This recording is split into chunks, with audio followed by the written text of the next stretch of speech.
It's Minnesota and it's snowing, so let's take a look at the Toro 724 QXE snowblower. This is my fourth season with this blower, so I've been able to use it in just about every snow condition possible. Like anything, it works great in certain conditions and not so well in others. Now, it's important to have some context to my use of this blower so you can understand its ability. My driveway is a 375-foot long gravel driveway that varies from 13 to 20 feet wide. For simplicity's sake, let's just average it out to 16.5 feet wide, giving me 6,187.5 square feet to clear. Living in the greater Minneapolis metro area, we get an average of 45 inches of snow per year. Now, most of the time when I'm blowing, it's anywhere from 2 to 6 inches deep. At a 24-inch clearing ability, this machine typically takes me about 1 hour to clear my driveway. So let's jump into the things I really like. The first being Toro's Quick Stick, which is a joystick that controls the direction and throw angle of the chute. It's very easy to use and can be controlled with one hand. You'll see me change direction and pitch of the chute often during this video, and to me this feature really makes the blower.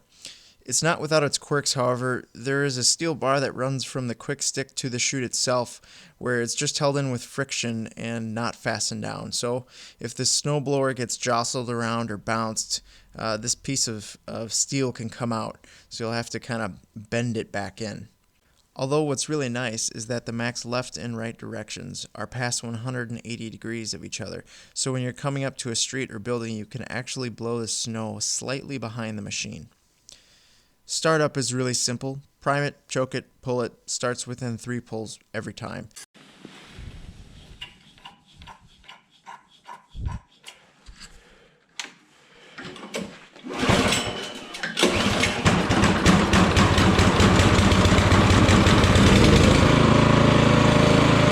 I've never had any issues with this. Now, it does come with an electric starter. If you prefer that, just plug an extension cord in and press the little red button. Note that the starter is very loud and it sounds like you're destroying the machine, but you're not. It'll start right up. The 11-inch tall tires are small but mighty. They hook up nicely thanks to their deep lugs and skinny profile. Now, my driveway is flat, so I can't comment on any sort of gription on a slope. Toro claims a 40-foot throw distance, but you're not going to get that in all conditions. What I've found is that performance is going to be heavily dependent on temperature, which will be more or less related to the snow consistency, and the depth of snow. So let's take a look at what I've seen. 0 to 20 degrees Fahrenheit, this machine will blow snow from 2 to 6 inches deep really well. Anything beyond 6 inches deep and you'll feel significant stress on the little 212cc engine, and the auger will struggle to chop and throw the snow.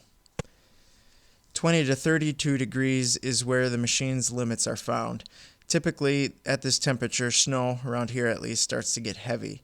So anything above 4 inches, you'll see significant clogging in the chute, and the machine will struggle to throw the snow past 5 feet. Closer to 30 degrees, you'll even see consistent clogging at 2 inches of snow. Just last month, I blew 2 inches of snow at about 28 degrees, and the machine clogged 15 times over the course of my driveway. At the time of this video, I was blowing 4 inches of snow and it was about 10 degrees outside, which are pretty much absolutely perfect conditions for this machine. Now, you'll notice I don't mention anything below 2 inches of snow, and that's because regardless of temperature, it won't really throw that little of snow. It'll just act like a plow and push it around. You can see here I'm cutting through the end of my driveway where the snow gets packed down by the plows. Take a listen to how the engine gets stressed in this thick stuff.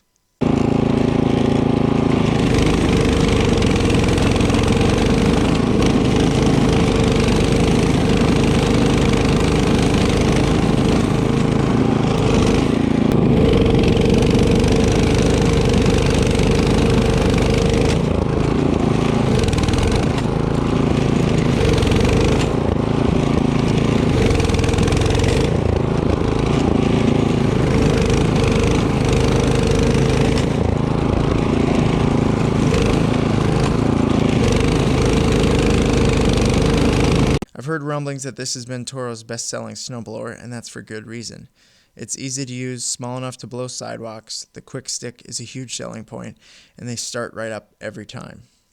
Now, would I suggest this model? Yes, absolutely. but only if your driveway is no longer than 150 feet. There is no question that I'm overstressing this machine every time I use it. It's just not meant for my size of driveway. If you have a driveway similar to mine, I would definitely jump up to Toro's Power Max lineup. Now, there is one major gripe I have with this machine, and that is the lack of fuel shutoff valve in between the gas tank and the carburetor. Their 16-step storage procedure could be cut down to 3 steps. If you buy this machine, first thing you should do is just put a fuel shutoff valve on. Thanks and happy blowing. Okay, this is the storage procedure. It is 16 steps long. 16! Why?